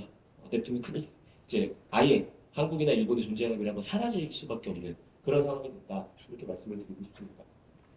그러면 협력 의제를 그 많은 과학기술 분야 중에 어떻게 탐색을 할 거고 어떤 형태로 어프로치를 했냐라고 물어보신다면 기본적으로 양국의 국가 비전 그리고 과학기술이 그 안에서 어떤 역할을 할 것인가 이런 것들을 먼저 살펴봤습니다. 그러면 사실 일본은 소사이어티 5.0도 있고요. 우리나라도 2045라는 과학기술혁신 2045라는 것을 이미 재작년에 발표를 했습니다. 그래서 보면 사실 전반적으로 굉장히 호환성이 좋습니다. 실질적으로 저희가 작업을 할 때도 일본의 여러 문건에서 많은 영감을 받고 배우기도 했고요. 두 나라가 바라는 것이 결국은 단순히 어떤 특정 기술을 확보하자, 그걸 넘어서는 거죠. 그걸 통해서 사회, 인류 이런 걸 다 이롭게 하자. 그런 중장기적인 지속가능 발전 그리고 과학이 단순히 그 기술에 머물지 않고 어떤 밸류를 만들어내는 그런 데 포커스를 두고 있기 때문에 기본적인 상위 개념이 호환성이 상당히 높다. 그러면 협력을 한다고 하면 그 아랫단에 그러니까 적어도 지금 총리실이나 대통령실 혹은 유관부처, 과기부나 산업부 단위에서 어떤 이 과학기술 관련된 프로젝트들이 진행이 되고 있는가 하는 걸 보면 대표적으로 일본은 문샷 프로젝트가 아주 유명하고 잘 설계가 되어 있습니다. 우리나라에서도 유사한 프로젝트가 있지만 우리는 현재는 부처별로 나눠져 있습니다. 과기부에서 따르고 있고 산업부에서 따르고 있습니다. 근데 그 내용들을 보면 왜 다 수많은 공동 R&D 중에 이걸 말씀을 드리냐라고 하면 이것은 이제 소위 말해서 문제 해결형입니다. 그러니까 기술 중심이 아니고 사회에 어떤 문제가 있고 국가의 발전에 어떤 수요가 있는데 그걸 해결하기 위해서 어떤 기술들을 어떻게 개발해야 되냐 역으로 하는 문제 임무 지향형 프로젝트들인데요. 이미 이런 프로젝트들도 사실은 일본과 한국에 잘 설계가 되어 있는 편입니다. 그래서 이쪽을 연결시키는 그런 관점에서 출발을 할 수 있겠고요. 최근에 수년간 일본에서 추진하는 프로젝트, 한국에서 추진했던 알키미스트 프로젝트나 이 리스트들이 전부 공개되어 있는데 몇 면을 살펴보고 결국은 이걸 관통하는 핵심 아이템이 뭘까? 핵심 아이템이 뭘까라고 보면 휴머노이드 로봇입니다. 사실 휴머노이드 로봇입니다. 저희가 한일이 갖고 있는 고령화, 저출산, 산업 경쟁력, 특히 제조업 산업 경쟁력 이거 어떻게 다 해결해야 되고 강화해야 되는 것인가? 사실 휴머노이드 로봇입니다. 새로운 에이전트를 만드는 것이고 저희가 새 정부가 출범했고 AI 수석도 새로 오셨고 굉장히 중요한 시점인데 이걸 어떻게 진짜 사회에 적용을 시켜서 뭔가를 바꿀 것인가 문제를 해결하고 밸류를 만들어내고 가치를 창출할 것인가 사실은 휴머노이드 로봇이라고 보시면 좋을 것 같고요. 이 휴머노이드 로봇 분야에서 왜 한일이 그러면 협력을 해야만 하는가 앞에 강의서와 동일합니다. 제조업 지금 현재 한국의 제조업이 중국을 제외하면 전반적으로 가장 강하고 소부장 분야에서는 일본이 가장 강합니다. 그런데 이게 따로 사실 휴머노이드 로봇이 나오면서 지형이 완전 바뀌어버릴 수가 있고요. 이게 저희가 대응이 늦으면 사실 AI 대응 늦는 것과 동일합니다. 휴머노이드 로봇 안에 이미 AI가 들어가 있기 때문에 일본이 지금 전 세계적인 리더십 갖고 있는 게 산업용 로봇인데 산업용 로봇이 없어질 겁니다. 산업용 휴머노이드 로봇이라고 완전히 바뀌기 때문에 없어질 가능성이 되게 높고요. 그 로봇의 도입이 저희가 더뎌지면 무슨 사태가 일어나냐 이제 로보락 사태가 일어나는 거죠. 안방에서 로봇 청소기부터 모든 가전이 이걸 통해서 생산된 경쟁 제품들에 전부 다 잠식당하는 그리고 높은 가능성으로 경쟁자는 보통 중국이 됩니다. 그래서 이 분야에 있어서 발빠르게 저희가 좀 변해야 된다라는 말씀을 드리고요. 구체적인 아젠다를 조금 한번 뽑아서 저희 보고서에 담았고요. 이제 피드백을 저희가 받았는데 아젠다별로 정부가 할 일인지 학계가 할 일인지 뭐 이런 걸 좀 제안했으면 좋겠다라고 해서 제 나름대로 생각을 해서 넣었습니다. 제 개인적인 의견일 뿐입니다. 그래서 일단 협력 의제라고 하면 기술과 시장 두 가지 측면이 있는 것 같습니다. 앞에 김교판 박사님이 R&D 굉장히 중요하다고 말씀 많이 해주셨는데 R&D도 중요하지만 R&D만 중요한 건 아니다라는 말을 좀 드리고 싶고요. 저희가 보통 R&D가 중요한데 R&D가 관리하기 제일 쉽기 때문에 그쪽에 그냥 돈만 넣고 끝내는 경우가 많은데 사실 한일 간의 협력 같은 경우도 R&D는 국제 공동 연구로 뭐 요소 기술이라던가 플랫폼 기술, 데이터 구축하는 데 다 써도 되지만 기본적으로 시장 수요를 진작하는 정책들이 나와줘야만 이게 뭔가로 이어질 수가 있습니다. 그래서 저희가 물론 크리티컬한 에리어도 있고 이걸 위해서 제도적인 어떤 이 조정들이나 이런 작업들이 좀 필요하겠지만 기본적으로 저희가 휴머노이드 로봇이 들어갈 수 있는 게 재난 대응이라든가 양국이 공통적으로 해볼 수 있는 것이 뭐 공공행정이라든가 의료 헬스케어 이런 분야에서는 충분히 할 수가 있습니다. 이미 개별적으로 또 하고 있고요. 그 다음에 사실 이 기술과 공급을 이어줄 수 있는 요 가교 역할을 해야 되는 여러 가지 정책들이 사실은 생태계 정책이라고 저희가 본다고 하면 그게 돈, 그러니까 펀드를 넣고 인적 자원 교류를 확대를 하는 그리고 이제 미래를 탐색하는 어떤 기술 기획이나 이런 측면에서 협력을 하는 것들이 가능할 것 같고요. 특히 중요한 게 사실은 이제 인적 자원 교류라고 생각이 드는데요. 앞에 손예열 원장님도 말씀해 주셨지만 지금 이 바텀에 있는 분위기는 굉장히 좋기 때문에 그러니까 한국의 대학생들이 일본의 로봇 기업으로 취업을 해도 좋고 일본에 있는 훌륭한 엔지니어들이 향후에 한국으로 다시 와서 창업을 해도 좋은 그런 상황이 됐습니다. 그리고 저희가 이제 자칫 이것을 뭐 우리의 인재 유출이라고 이렇게 볼 수도 있지만 우리 기업 상황상 지금 단 한 5년 이내에 근로 고용 환경이 좋아질 수가 없습니다. 그래서 그런 관점에서 본다 그러면 우리 졸업한 학생들이 당장 빨리 나가서 커리어를 쌓는 게 중요한 거거든요. 좋은 엔지니어로 성장한다거나 그 다음에 다시 돌아가도 되겠죠. 그럼 그때 되면 일본의 상황이 또 달라질 수도 있고 같은 사실은 권역으로 묶어봤을 때 저희가 인력이 이동이 활발하게 이루어지고 계속 성장을 하면서 이동을 해나가면서 생태계를 풍부하게 만들어주는 사실 그런 것들이 가능할 것 같다라는 생각이 들고요. 그리고 펀드 얘기는 앞에 많이 해주셨으니까 마지막으로 사실 이제 미래 기술 탐색인데요. 일본은 저희가 일반적으로 기술 기획을 할 때 거의 일본 자료들을 보고 학습을 많이 하고 워낙 경험이 많이 축적돼 있는데 이것을 2050년 일본은 이미 뭐 로봇 분야에서 로드맵이 좀 많이 만들어져 있지만 미래 기술, 그러니까 이걸 가지고 뭘 하고 어떻게 해결을 하고 어떤 영역에 도입할지에 대해서 그런 기술 공동 탐색체 이런 것들을 좀 안정적으로 운영을 해보면 좋을 것 같다는 생각을 했습니다. 그래서 사실 각 영역별로 특히 이제 공공시장 수요는 주로 정부가 할 필요가 있겠고요. 저쪽 기술 쪽은 연구원, 대학, 또 기업에서 참여를 하면 좋을 것 같고요. 생태계 쪽은 사실은 민간, 정부, 연구소 같이 공통적으로 노력을 하면 좋을 것 같습니다. 결론 비슷한 점인데요. 저희가 AI에 지금 다 집중이 돼 있는데 사실 로봇도 결국은 AI가 들어와서 바꿔줘야 되는 것이고 근데 저희가 궁극적으로 추진해야 되는 것은 지금 얼마가 들어갔는지보다 이게 그래서 과연 뭘 어떻게 바꿀 수 있는지 그러니까 밸류로 만들어내는 게 굉장히 중요하고 저희가 이 AI 가지고도 완전히 경쟁력이 떨어져서 로봇도 동일하겠지만 떨어졌으니까 해외 거를 빨리 바꿔 잘 쓰는 나라가 돼야 된다라는 거지만 그런 의견도 있고 아니면 아니 우리 완전 국산으로 기술 주권으로 가야 된다라고 하지만 그렇게만 접근하기는 어렵습니다. 그래서 기본적으로 굉장히 믿을 수 있는 대안, 그러니까 로봇 폴 올 뭐 이런 것들이 사실 제일 좋습니다. 인클루시브한.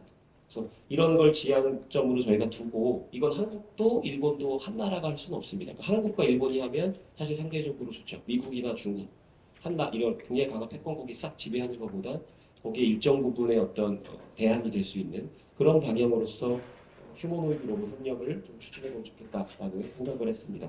네, 발표를 여기까지 하겠습니다. 감사합니다. 네, 안녕하세요. 저는 아산정책연구원에서 한일관계 그리고 일본 정치외교 중심으로 연구를 하고 있습니다. 최은미라고 합니다. 네 번째 발표를 맡게 됐고요. 제가 발표하는 분야는 한일 인문사회 협력 미래비전이라고 하는 분과에서 발표를 하게 되었는데요. 이제 마지막 발표자가 사실 이렇게 항상 시간에 쫓기게 되는 데다가 보시는 것처럼 저희 분과는 4명입니다. 그래서 제가 이 각 분야별로 2분씩 설명을 해야 되는 상황인데 가능할지 모르겠습니다만은 해보겠습니다. 일단 인문사회 분과에서는 첫 번째 인구 변화, 그리고 두 번째는 미래세대 상호인식, 그리고 세 번째 언론 분야 협력, 그리고 마지막으로는 문화협력 이렇게 네 가지 분과로 나누어져 있습니다. 물론 이제 저는 여기에서 두 번째 분과인 미래세대의 상호인식과 교류 협력 과제에 대해서 집필을 했고요. 나머지 세 분야는 다른 박사님들께서 집필을 하셨는데 물론 제가 이제 대신 발표를 해드리는 상황이긴 합니다만 제가 이해한 선에서 가장 포인트로 그리고 이분들께서 말씀하시고 싶어 하시는 내용이 뭘까라는 거를 이제 유추를 하면서 이 부분이 강조됐으면 좋겠다라는 부분에 조금 주목해서 말씀을 드리도록 하겠습니다. 첫 번째, 인구 변화 관련한 얘기입니다. 저도 이제 뭐 한일 관계 관련해서 여러 논의를 할 때 우리가 항상 나오는 얘기죠. 저출생 고령화에 대해서 양국이 함께 힘을 합쳐야 된다. 이건 다 아는 얘기고, 그래서 저도 여기에 대해서는 많은 과제를 접하면서 제가 갖고 있는 문제의식은 하나는 이거였습니다. 둘 다 못하는 국가가 왜 둘이 모여서 같이 하는 것일까? 이런 고민이 항상 있었는데, 이 박사님께서 쓰신 글을 보고 납득이 좀 됐습니다. 제가 주목했던 포인트는 이 부분인데요. 보통 우리가 그 저출생 고령화 관련해서 얘기할 때 이 포인트를 어디에 두느냐에 따라서 글의 방향이 달라지더라고요. 저출생에 둘 것이냐, 저출산에 둘 것이냐, 고령화에 둘 것이냐. 그런데 이 박사님께서는 이제 인구 변화에 두셨습니다. 굉장히 제가 같이 공감할 수 있는 포인트였는데요. 무슨 얘기냐면 저출생에 포인트를 두는 글들은 대부분 아이가 태어나지 않는 것에 대해서 포인트를 둬서 정책 방향도 그쪽으로 나옵니다. 저출산의 경우에는 여성이 아이를 낳지 않는 거죠. 그래서 어떻게 해야 아이를 많이 낳게 될까? 그래서 결혼 이런 얘기들이 많이 나오시더라고요. 저는 그 부분에 대해서 상당히 좀 반감을 갖고 있고 굉장히 그건 남성 중심적인 사고입니다라는 얘기도 많이 코멘트를 하기도 했었는데 이 글에서는 이제 그쪽보다는 양국이 인구가 줄어들고 있는 부분에 대해서 포인트를 맞추셨어요. 그래서 인구 변화에 대해서 먼저 얘기를 해주셨는데 2025년 현재 아시는 것처럼 일본은 인구가 1억 2천만 명 정도 되고 한국은 5천만 명 정도 됩니다. 그런데 이 보고서의 큰 테마인 2050년을 예상을 했을 때 일본은 1억 468만 명 정도가 된다고 하고요. 한국은 4,200만 명 정도가 된다라고 합니다. 여기서 발생하는 문제점이 있죠. 두 번째 그 그래프인데요. 노년 부양비라고 해서 생산 가능 인구 100명이 부양해야 할 65세 이상의 노인 비율인데요. 점점 많아지는 거고 마찬가지로 젊은 세대가 부담해야 할 그 비용이라고 하는 게 많아진다라는 거죠. 제가 최근에 좀 놀랬던 건데 이번에 그 대선을 치르면서 20대 친구들과 좀 한국 정치에 대해서 이야기할 수 있는 기회가 좀 있었습니다. 생각보다 많은 학생들이 연금 문제에 대해서 얘기해서 저는 연금에 대해서 사실 40대인 저도 고민을 안 하는데 20대인 우리 이 학생들이 고민을 하길래 이 친구들이 갖고 있는 문제의식이 내가 갖고 있는 문제의식과 다르구나라는 거에서 좀 많이 놀랬고 아마 이런 그 인구 감소라고 하는 거를 직접적으로 체험하고 있는 세대이기 때문에 아마 미래에 대한 고민이 조금 더 많지 않을까 그런 생각을 해봤습니다. 두 번째, 다음 보이시는 슬라이드는 지방 소멸에 대한 슬라이드입니다. 많이 보시는 내용일 거라고 생각이 들고요. 다음 내용으로 넘어가서 보면은 그래서 이 인구 변화 속에서 어떻게 해야 될 것인가라는 건데 글에서는 세 가지를 초점으로 잡았습니다. 저출산, 고령화, 지방 소멸 이 세 가지 분과로 나눠서 한일이 상호 간에 어떻게 협력을 해야 될 것인가라는 부분에 대해 보았습니다. 물론 인구 구조를 바꾼다는 것은 굉장히 어렵기 때문에 이 부분을 우리가 어떻게 문제를 해결할 수 있을 것이라에 대해서 좀 초점을 맞추신 것 같고 그런 차원에서는 생산 가능 연령 인구가 감소하기 때문에 노동력이 부족하다. 그러면 노동력이 부족할 때에 우리가 어떠한 협력을 할 수 있을까? 앞서서 발표를 해주셨던 로봇 AI 활용 증가가 아마도 여기에서 이어지는 이야기라고 생각이 듭니다. 두 번째는 노년 인구가 증가함에 따라서 사회복지 비용이 증가가 되고 이에 따라서 재정 부담이 증가가 된다. 여기에서 연금체계 얘기가 나오는 걸로 알고 있습니다. 세 번째, 젊은 인구의 대도시 집중에 따른 지방 소멸에 대한 문제이고요. 이 문제를 해결하기 위해서 외국인 인력의 지방 유입 등을 과제 해결 방안으로 제시를 하셨고 구체적으로는 이제 이러한 정책 제언을 하셨습니다. 제가 최근에 일본의 관련된 문제의식을 갖고 있는 분이랑 이야기를 했는데 실제로 그러면 저출산 고령화에 대해서 많이 어떤 교류가 있으세요? 라고 했더니 교류 별로 안 한다고 하시더라고요. 인구학과, 인구학회 이런 쪽에서 좀 얘기를 해야 되는데 어떻게 보면 문제의식을 공유하는 거는 이제 저희 같은 한일학자들. 근데 저희는 문제의식을 공유할 뿐이고 구체적인 얘기들을 사실 하기에는 한계가 있습니다. 저도 전문 분야가 이제 뭐 저출생 고령화는 아니다 보니까 이런 얘기를 들으면서 코멘트는 하지만 그래서 어떻게 할 건데? 라고 하면 이제 그거는 인구학자들께서 잘 해결하셨으면 좋겠다. 이렇게 이제 얘기를 할 수밖에 없는 그런 상황이라서요. 이 부분에 대한 어떤 공동 포럼이라든지 정책 교류가 조금 더 잘 돼야 한다라는 거에 대해서 공감을 합니다. 최근에 제가 참여를 했던 이제 어떤 그 지방 소멸 위기를 해결하기 위한 한국의 지방 이건 이제 이 글에는 없었고 제 의견인데요. 이제 한국의 지방 소멸을 해결하기 위한 그 각 지자체에서 콘테스트 같은 거를 하셨어요. 실제로 했던 그 정책을 어떻게 실현을 시켰고 어떤 효과가 있었다라고 하는 거를 각자 나오셔서 발표를 하시고 이제 저는 이제 평가를 해드리는 그런 입장이었는데 그런 거를 한국과 일본의 그 지방 소멸 위기를 극복하기 위한 사례로서 서로 좀 이제 같이 뭐 경연 대회까지는 좀 그렇지만 그런 사례들을 공유할 수 있는 자리가 있었으면 좋겠다 그런 생각을 했고요. 어머. 7분을 썼네요. 네, 어떡하지? 네. 그래서 이제 그 지방 소멸 관련해서는 이제 이런 좀 문제의식을 갖고 말씀을 좀 드릴 수 있을 것 같고요. 여기에 대해서 기술 협력이라든지 한국과 일본이 잘하고 있는 분야에서 협력을 하면 좋겠다 이런 생각을 했습니다. 남의 거 발표하다가 7분을 써가지고 이제 제 거를 어떻게 해야 될지 좀 고민이 되는데요. 그 미래 세대 관련해서는 사실 저도 굉장히 관심이 많은 분야이고 또 그 EAI에서도 굉장히 감사하게도 좋은 데이터를 계속 발신을 해주고 계셔서 여론조사를 해주고 계셔서 연구자들한테는 굉장히 소중한 자료라고 말씀을 드릴 수 있을 것 같습니다. 제가 이 자료를 낼 때는 이제 올해 거는 발표가 안 된 상황이어서 넣지는 못했는데요. 앞서 이제 손혜화 원장님께서 말씀해주신 것처럼 골든 크로스가 일어났습니다. 한국에서 일본에 대한 인식이 긍정적으로 변했고 저는 개인적으로 제 그 보고서에서는 이제 한일 관계의 뉴 노멀이라고 하는 표현을 쓰고 있습니다. 그러면 이게 무슨 얘기냐면 양국 간의 그 달라진 그 인식 속에서 양국에서 어떠한 그 협력을 해나갈 수 있을 것인가 그리고 특히나 양국의 젊은 세대의 시각에서 어떻게 협력을 해나갈 수 있을 것인가 라고 하는 부분에 대한 논의가 이어질 수 있을 것 같은데요. 그 여기 이제 보시면은 이걸 다 설명을 드리면 참 좋겠는데 그럼 1시간을 다 쓸 것 같아서 안 될 것 같고요.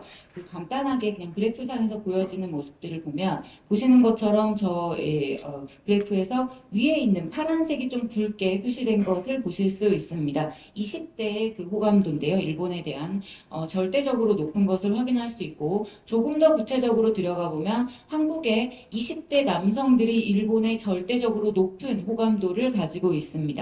물론 여성들도 높은데요. 20대 남성이 보여주는 호감도가 좀 일반적인 패턴에서 벗어나고 있다라는 거를 말씀드릴 수 있고 그게 지금 한국의 일본에 대한 인식을 견인하고 있다고 말씀을 드려도 무방할 정도로 높게 나타나고 있습니다. 이렇게 나타나고 이 인식의 변화가 나타나는 데는 역시나 양자 간의 그 인적 교류 그리고 문화 개방이라고 하는 게 굉장히 크다라고 말씀을 드릴 수 있을 것 같습니다. 여기서 제가 사실은 비대칭 문제를 지적을 했는데요. 비대칭이라고 하는 거는 뭐 단순히 한국에서 더 많이 간다라는 거를 넘어서서 이런 문제의식인 거죠. 일본에서 한국 문화가 훨씬 더 붐을 먼저 일었고 그래서 한국을 굉장히 좋아한다라고 하는데 그러면 그 일본에서 좋아하는 한국 문화를 즐기는 일본 사람들이 왜 한국으로 오지 않을까? 왜 인원수가 바뀌지 않을까라고 하는 문제의식이 있었고요. 한국에서는 일본을 좋아서 그렇게 많이 가는데 왜 계속 인식이 부정적일까? 이 얘기는 2022년도까지 통했습니다. 2023년도를 기준으로 양국의 인식이 바뀌었고 이 변화는 일시적인 것이 아니라 구조적인 변화로 저는 보고 있고 그 부분은 한일 간의 인식의 뉴 노멀이라고 이야기를 하고 있습니다. 여기에 이제 제가 마지막에 그 미래 세대 관련해서 제 학생 얘기를 하면서 좀 마무리를 하면 좋을 것 같은데요. 어제 이제 종강을 했습니다. 저 같은 경우는 어제 종강을 하는데 제가 저희 학생한테 꼭 한마디 해야겠다라고 하는 사람 꼭 손들어라 했더니 한 학생이 손을 이렇게 들고 얘기를 하더라고요. 얘기를 하는데 한국과 일본 간에 굉장히 교류도 많고 본인도 일본을 굉장히 많이 봤는데 본인은 사실은 그 역사 문제, 이 교류 얘기를 하면서 역사 문제를 안 할 수가 없어서 그 얘기를 좀 말씀을 드리려고 하는데요. 역사 문제에 대해서는 사실은 본인은 굉장히 멀게 느껴지고 근데 이 부분에 대해서 문제의식을 갖고 있지 않은데 일본을 자주 가는 거에 대해서 뭔가 자기가 잘못하는 건가? 라는 생각을 한다라고 하더라고요. 제가 솔직하게 얘기해줘서 고맙다라는 얘기를 하면서 두 가지로 얘기를 했습니다. 지금 젊은 세대들이 일본을 보는 특히 역사 문제를 보는 것을 보면 한편으로 보면 남의 일인 거죠. 굉장히 타자화돼버린 측면이 크고 그러다 보니까 이 친구들은 거기에 대해서 감정적으로 동요하지는 않습니다. 자, 타자화됐다라는 거는 다시 얘기하면은 객관적으로 바라볼 수 있다라는 거고 우리가 미래 세대를 중요하게 여기고 이 사람들에게 우리가 뭔가를 해줘야 된다, 얘기할 수 있는 장을 만들어줘야 된다라고 하는 것도 편견 없이 바라보는 서로 그 젊은 세대들이 더 하기 어려운 얘기들을 조금은 쉽게 할 수 있는 그러한 그 자리를 마련해 주는 게 기성세대의 역할이지 않을까라는 점에서 이 마지막 파트를 마무리를 드리고요. 언론하고 그 문화 콘텐츠는 제가 시간이 지금 다쓴 관계로 굉장히 죄송하긴 한데 그래도 안 할 수 없기 때문에 짧게 말씀을 드리겠습니다. 그 언론 관련해서는 사실은 이 저희 이거 책이 나오는 걸로 알고 있는데 언론하고 문화 콘텐츠를 쓰신 두 분께서는 사실은 이제 학술 페이퍼 같은 느낌으로 좀 많이 써주셨어요. 그래서 참고하실 수 있는 자료들도 굉장히 많다고 보고요. 자세한 내용은 그 내용을 참고하셨으면 좋겠는데 이 언론 관련해서는 이제 보시는 것처럼 굉장히 많은 사람들이 한일 간에 언론을 통해서 양국의 정보를 접합니다. 근데 왜 언론이 중요하냐? 앞에 이어지는 그 인식과도 이어지는 얘기인데요. 제 거랑 좀 같이 엮어서 설명을 드리면 어떤 나라의 이미지를 형성하는 데는 세 가지 요인이 있습니다. 첫 번째는 개인적인 통로, 이게 제가 설명드렸던 뭐 관광이라든지 문화교류라든지 이런 거겠죠. 두 번째가 관계적 통로라고 해서요. 정부가 혹은 각 정권이 다른 나라에 대해서 말하는 것들, 이러한 태도, 정책들을 얘기를 합니다. 마지막 세 번째가 텍스트적 통로라고 해서 미디어입니다. 이 미디어에서 한국이 일본을, 일본이 한국을 어떻게 보도하는가에 따라서 사람들의 인식, 이미지에 영향을 미친다라는 거죠. 그런데 한국과 일본의 언론에 대해서는 뭐 제가 더 굳이 설명을 안 들어도 굉장히 많은 문제의식을 갖고 있는 것들은 여기서 다 공유를 하실 거라고 생각이 듭니다. 그런 차원에서 언론 보도의 방향성이라고 하는 부분들도 이야기가 나오고 있고 이 부분도 굉장히 이제 잘 정리를 해주셨고 우리가 뭐 되새겨 봐야 되는 부분이라고 생각이 듭니다.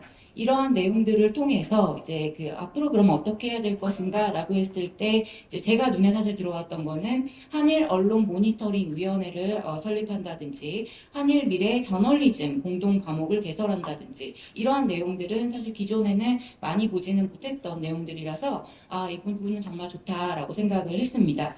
여기에 나아가서 제가 두 가지만 곁들이자면 이제 미디어 리터러시 교육이라는 것을 강화해야 된다라고 생각이 들고요.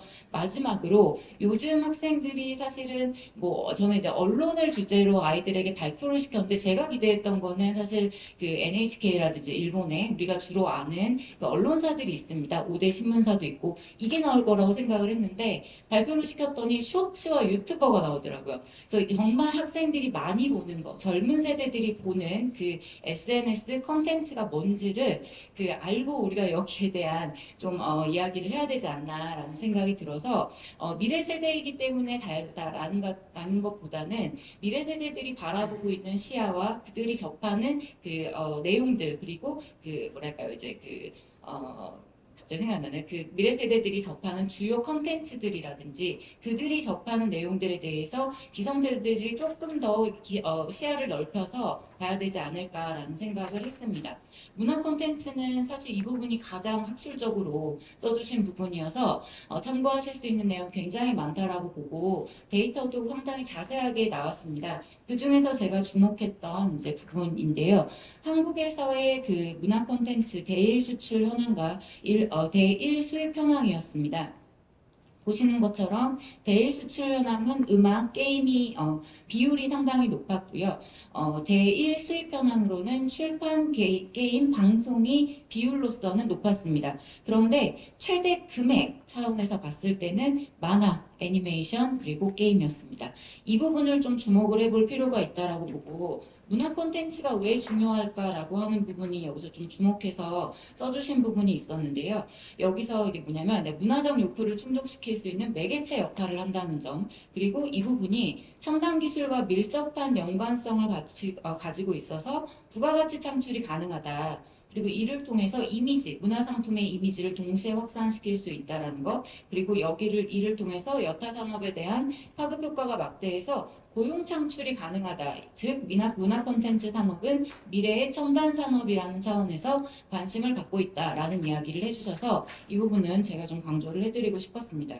결과적으로 문화 콘텐츠 산업에서 그럼 어떻게 협력이 가능할까라는 부분에 이제 뭐 여러 가지 얘기를 해주셨는데요. 신기술이라든지 그리고 스타트업 진출이라든지 이런 얘기들이 많이 나왔는데 사실 두 번째 조금 더 주목하고 싶었습니다. 양국 콘텐츠의 해외 불법 유통 대책 마련을 위한 공조가 필요하다. 즉 법, 제도, 기술 등에 대한 대응이 현재 많이 마련되어 있지 않은데 이 부분에 대한 좀 현황을 공유하고 그런 그 정책을 마련할 수 있는 자리가 있었으면 좋겠다라고 생각을 했고요. 마지막에 스타트업 진출인데 그 한 가지 데이터만 여기 나와 있지는 않은데 제가 알고 있는 데이터를 좀 말씀을 드리고 마무리를 지으려고 합니다. 일본에서 학생들이 굉장히 많이 오는데요. 그 문제점으로 지적되는 것 중에 하나가 한국에 온 학생들이 혹은 한국에 오는 사람들이 취업률이 굉장히 낮습니다. 그래서 이 정주율이라고 표현을 하는데 일본도 인구가 부족하다 보니 일본에 오는 사람들을 취업까지 연계시키는 정주율, 유학생의 취업 정주율을 조사를 했는데 이게 44.3%입니다. 반대로 한국으로 온 외국인 취업률인 거죠. 일본인 취업률, 외국인 취업률을 봤더니 8%에 불과했습니다. 그러면 우리는 이러한 부분들에 대해서 서로 공유할 수 있는 부분이 충분히 있다라고 보고요. 제가 좀 말을 빨리 했음에도 불구하고 시간을 많이 썼습니다. 분과가 4개였고 마지막이었다라는 점에 대해서 다시 한번 죄송하다라는 말씀을 드리면서 양해를 부탁드리고 이상으로 발표를 마치도록 하겠습니다. 감사합니다.